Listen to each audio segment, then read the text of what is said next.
Hello my dear friends and my dear student, आप सभी का अपने क्लासेस भास्कर सिंह जियोग्राफी में स्वागत है। जैसा कि आज हम नया चैप्टर सिलेबस जो है वह स्टार्ट करने वाले हैं। वह है सोलर सिस्टम।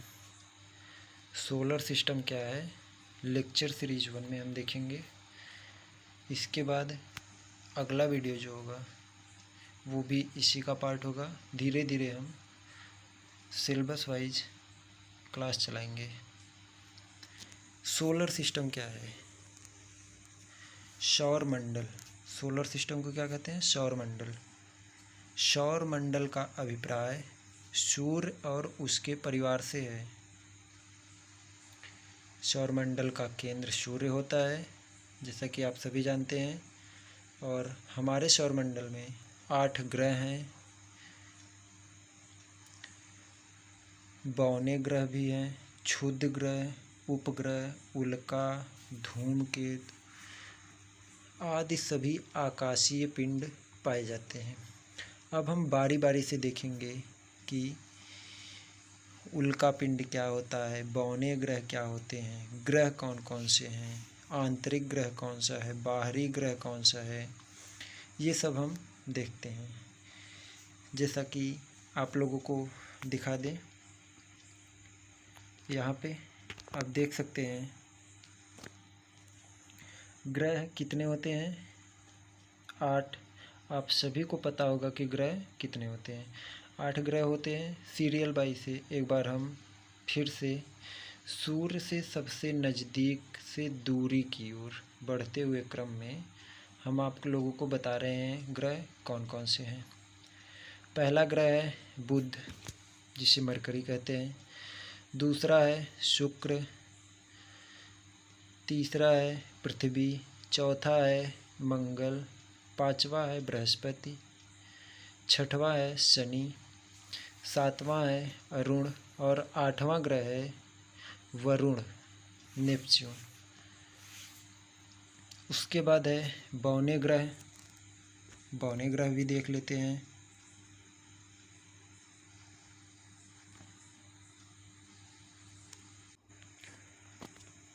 बौने ग्रह क्या होते हैं, कौन कौन से हैं? बौने ग्रह है यम, किरण, इरिस तथा सिरिस। ये जो 4 ग्रहों के नाम बताए, ये क्या हैं? ये बौने ग्रह हैं। अब उपग्रह क्या होता है?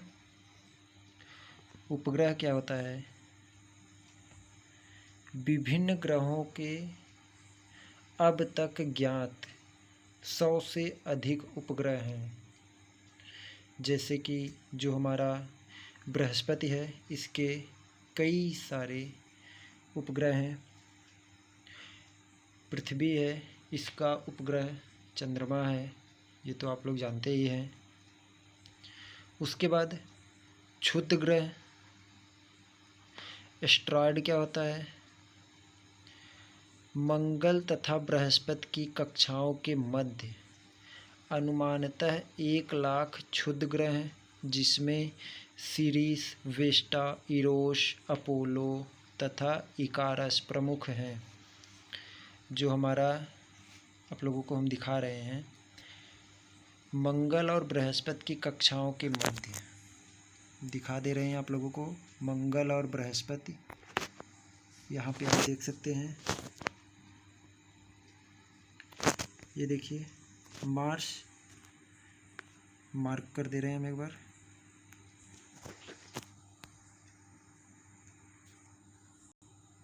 यहाँ पे आप देख सकते हैं ये क्या है, मार्स। उसके बाद है ये देखिए आप जुपिटर, बृहस्पति। इसके बीच में ये और ये, इसके बीच में यहाँ पर एक जो है पट्टी के आकार में जो सीरिस, वेस्टा, इरोस, अपोलो तथा इकारस प्रमुख हैं, ये सब घूमते रहते हैं। इसे क्या कहते हैं? एस्ट्रॉयड, क्षुद्र ग्रह। उसके बाद देखते हैं अगला। अगला जो है वह क्या है, धूमकेतु। हजारों की संख्या में धूल एवं गैस के पिंड जो हमारे सौरमंडल में हजारों और लाखों की संख्या में, हजारों और लाखों की संख्या में धूल एवं गैस के कण, जो पिंड हैं, गैस के कणों के पिंड, गैस के कण नहीं, गैस के कणों के पिंड जो हैं वह क्या है, धूमकेतु कहलाते हैं, कॉमेट्स। उसके बाद देखते हैं उल्का पिंड, जो कि उल्का है, मेटराइट्स। लोहे तथा पत्थरों के पिंड, जो कि लोहे तथा पत्थर के पिंड, लोहे तथा पत्थरों के पिंड, जिससे कि उल्का पिंड की तस्वीरें हम आप लोगों को दिखाते हैं। ये देखिए यहाँ पे, ये क्या है, उल्का पिंड है। और उसके बाद दिखाते हैं, ये देखिए यहाँ पे भी है, ये क्या है, ये उल्का पिंड है, जो लोहे तथा पत्थरों के पिंड होते हैं। उसके बाद देखते हैं अंतर्ग्रहीय धूल, इंटरप्लानेटरी डस्ट क्या होता है, देखते हैं। अंतर्ग्रहीय धूल विद्युत रूप से निवेशित गैस, इलेक्ट्रिकली चार्ज गैस, जिसे प्लाज्मा कहते हैं। यह क्या है, अंतर्ग्रहीय धूल है, इंटरप्लानेटरी डस्ट। उसके बाद जो हमारा अगला है अंतर्ग्रहीय अंतरिक्ष। अगला टॉपिक क्या है, इंटरप्लानेटरी स्पेस। ये हम देखते हैं।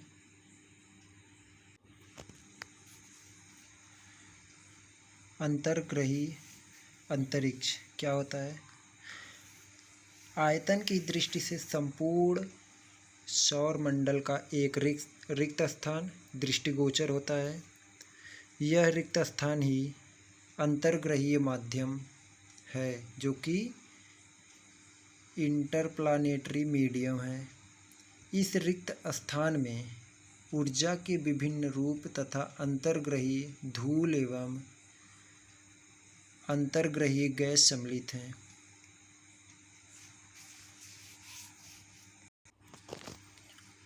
सूर्य से आने वाले प्रोटॉन तथा इलेक्ट्रॉन प्लाज्मा का सतत प्रवाह है, जिसे सौरविक पवन कहा जाता है, सोलर विंड। दिखाते हैं आप लोगों को सोलर विंड। यहाँ पे आप लोग देख सकते हैं, मार्क कर रहे हैं, जिससे कि आप लोगों को पता चलेगा। ये जो है ये सन है, ये वाला। उसके बाद सोलर विंड, ये वाला जो पूरा रेड वाला भाग है, ये क्या है, सोलर विंड है। अब सोलर विंड क्या क्या होता है, ये तो आप लोगों को बता दिए हैं। सूर्य से आने वाले प्रोटॉन तथा इलेक्ट्रॉन प्लाज्मा का सतत प्रवाह है, जिसे सौरविक पवन सोलर विंड कहा जाता है। इसका प्रभाव जो है पवनों का धूमकेतु की पूंछ, जो कि टिल होता है, उस पर पड़ता है। इसी कारण सौरविक पवनों का अंतरिक्ष यानों की गति, पृथ्वी की संचार प्रणाली, विद्युतीकरण आदि पर भी प्रभाव पड़ता है। उसके बाद जो है हीलियोपाज है। हीलियोपाज क्या होता है, सौरविक पवनों की गति पृथ्वी की कक्षा के निकट लगभग 400 घंटे प्रति सेकंड होती है। यह बिंदु जहां सौरविक पवन अंतर्ग्रही माध्यम से मिलती है, उसे हीलियोपाज कहते हैं। जैसे कि यहाँ पे आप देख सकते हैं हीलियोपाज, यह यहाँ पे आप देख सकते 121, जो कि इसका लास्ट वाला जो बाहरी है हिस्सा उस पे पड़ता है। यहाँ पे आप लोग दिखा दे रहे हैं, ये देखिए, ये जो है, ये वाला जो हिस्सा है यहाँ से यहाँ तक, ये जो हिस्सा है ये क्या है, ये हीलियोपाज का है। उसके बाद है हीलियोसिट्स, जो कि इसे क्या कहते हैं, हीलियोमंडल।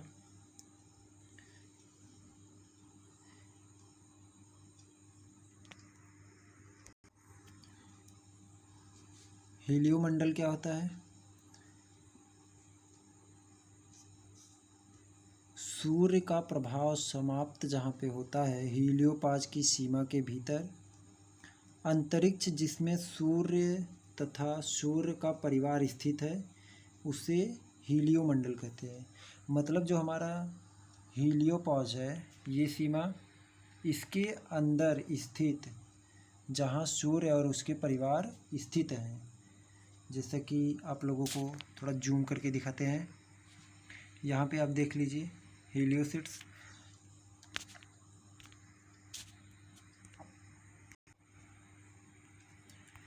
जो यहाँ पर ये भाग है 80 AU लिखा है, ये वाला भाग पूरा ये क्या है, होलियोसिट्स है। उसके बाद जो है, उसके बाद दिखाते हैं क्या है, उसके बाद है पार्कर स्प्लेयर फील्ड, जो कि सबसे बाहरी है, ये वाला जो बाहरी बेल्ट है इसको कहते हैं हीलियोपाज और हीलियोमंडल, जो एक लगभग गोलाकार आकार में काल्पनिक रेखा है। यह ना तो पृथ्वी पर कहीं खींची गई है, ना सौरमंडल में कहीं खींचा गया है, चाहे वह कर्क रेखा, मकर रेखा, अक्षांश और देशांतर हो। जो भी रेखाएं हैं वह काल्पनिक रेखा ही है। हीलियोपाज और हीलियोमंडल भी इसी तरह है, वह एक काल्पनिक रेखा है। यहाँ पे आप देख सकते हैं, ये देखिए हीलियोपाज यहाँ पे लिखा गया है। ये जो बेल्ट है, ये वाला बेल्ट, ये बेल्ट, इसी को हीलियोपाज कहते हैं। इसके अंदर ये जो है, जो ये है, इसको क्या कहते हैं,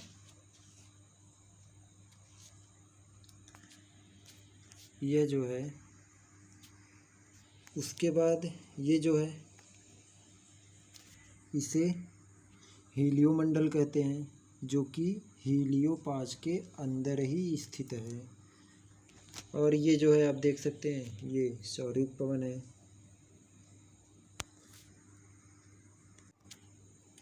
इसको कहते हैं टर्मिनल रॉक्स, जो ये है इसे टर्मिनल रॉक्स कहते हैं। इसके बाद देखते हैं अगला जो है वह क्वीपर बेल्ट है। क्वीपर पेटी क्या होता है, आइए जानते हैं। अब हम देखते हैं क्वीपर बेल्ट क्या है। क्वीपर बेल्ट वरुण की कक्षा के पार सूर्य से लगभग 30 से 100 खगोलीय यूनिट एस्ट्रोनॉमिकल यूनिट के मध्य स्थित एक तस्तरीनुमा पेटी है। तस्तरीनुमा का मतलब है कि एक प्लेट के आकार का, जैसे प्लेट एक छिछला आकार में होता है, एक थाली के आकार का, इसी आकार में है, जिसमें अनेक छोटे हिम पिंड स्थित हैं।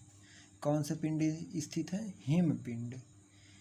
इस पेटी का नामकरण गॉर्डर्ड क्वीपर के नाम पर दिया गया, जो कि उन्होंने ही इस बेल्ट की खोज किया था?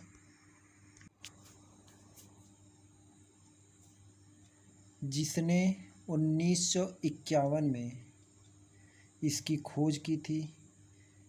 इस विशाल गोलाकार मेघ को अब उर्त मेघ ऑर्टकूड के नाम से जाना जाता है। इसमें अरबों धूमकेतु ग्रह से बहुत दूर सूर्य की परिक्रमा करते हैं। धूमकेतु क्या होता है आप लोगों को जैसे कि बता दिए हैं स्टार्टिंग में ही। धूमकेतु क्या है? हजारों की संख्या में धूल एवं गैसों के कण जो उसके रूप में पिंड के आकार में होते हैं वह परिक्रमा करते रहते हैं, उसी को कहते हैं धूमकेतु। परिक्रमा करते हैं उर्त मेघ और सौरमंडल के द्रव्यमान मास के पर्याप्त भाग की रचना करते हैं। सौरमंडल की उत्पत्ति एक प्राचीन निहारिका गैस तथा धूल की घूमती हुई तस्तरी नुमा आकृति से में हुई है। सौरमंडल आकाशगंगा के एक कोने में आकाशगंगा के केंद्र से लगभग 30,000 से 33,000 प्रकाश वर्ष की दूरी पर स्थित है। सौर परिवार के कुल द्रव्य मैटर का 99.85% भाग सूर्य में निहित है। ग्रह सौर परिवार के समस्त द्रव्य का मात्र 0.135% है। उपग्रह धूमकेतु, क्षुद्रग्रह, उल्का पिंड तथा अंतर्ग्रही माध्यम शेष 0.015% द्रव्य में निर्मित होते हैं। अब हम आप लोगों को दिखाते हैं कि क्यूपर बेल्ट और एस्ट्रॉयड बेल्ट कहाँ पे दिखाई देता है। आइए दिखाते हैं। ये तस्वीर देखिए आप, ये देखिए सूर्य केंद्र हो गया, उसके बाद जो है मरकरी है, फिर वीनस है, अर्थ है, मार्स है, फिर उसके बाद ये देखिए आपका जो है एस्ट्रॉयड बेल्ट है। ये देखिए ये वाला जो है ये क्या है? एस्ट्रॉयड बेल्ट है, जो कि किससे बना रहता है?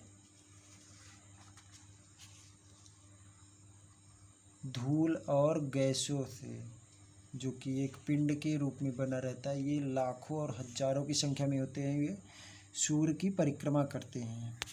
ये क्या है? ये तो एस्ट्रॉयड बेल्ट है। कौन सा बेल्ट है? Asteroid belt. उसके बाद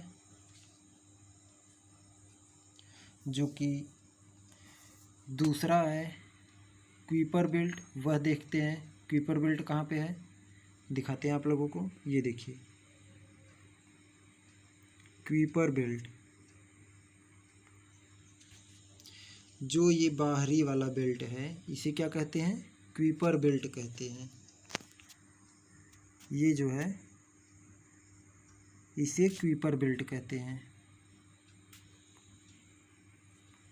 ये देखिए देख रहे हैं, छोटे छोटे कण के रूप में दिखाई दे रहे हैं।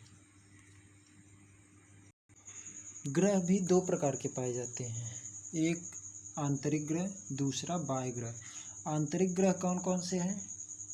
बुध, शुक्र, पृथ्वी, मंगल, जो कि एस्ट्रॉयड बेल्ट के आंतरिक भागों में पाए जाते हैं।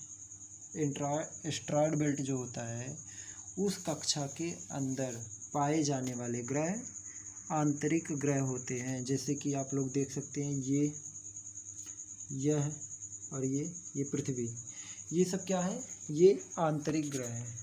अब जो है बाह्य ग्रह हैं। बाह्य ग्रह कौन कौन से हैं? यहाँ पे आप ये देख सकते हैं। ये कौन कौन से हैं? ये बाह्य ग्रह हैं।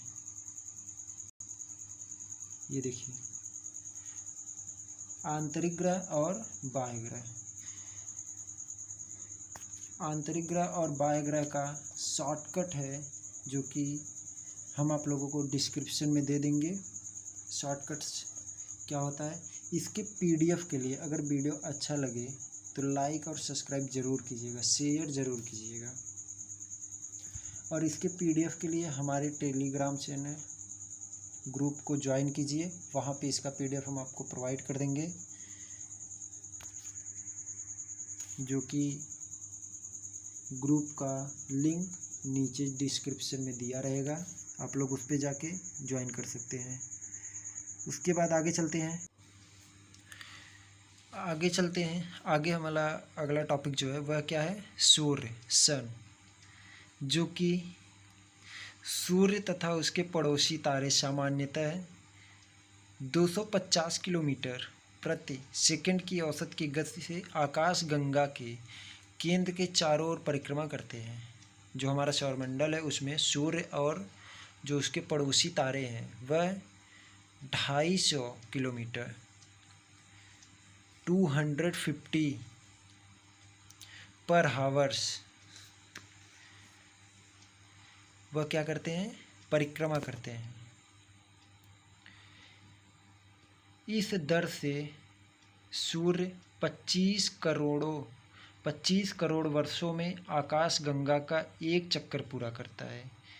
25 करोड़ वर्ष में आकाश गंगा का एक चक्कर पूरा करता है। इस अवधि को ब्रह्मांड वर्ष, कॉस्मिक ईयर कहते हैं।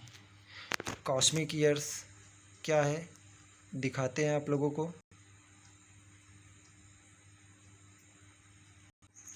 ये देखिए, ये है कॉस्मिक ईयर्स, दिखाते हैं।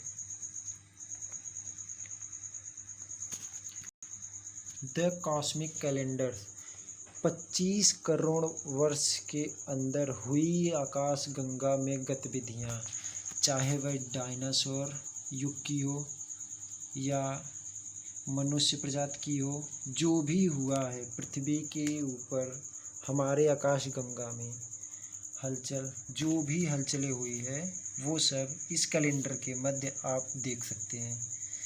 इस कैलेंडर को पाने के लिए टेलीग्राम चैनल को ज्वाइन कीजिए, जो कि वहाँ पे हम इसको सेंड कर दिए हैं। आप लोग ज्वाइन कीजिए, उस पर बहुत ही बेहतरीन पीडीएफ हम प्रोवाइड करते हैं।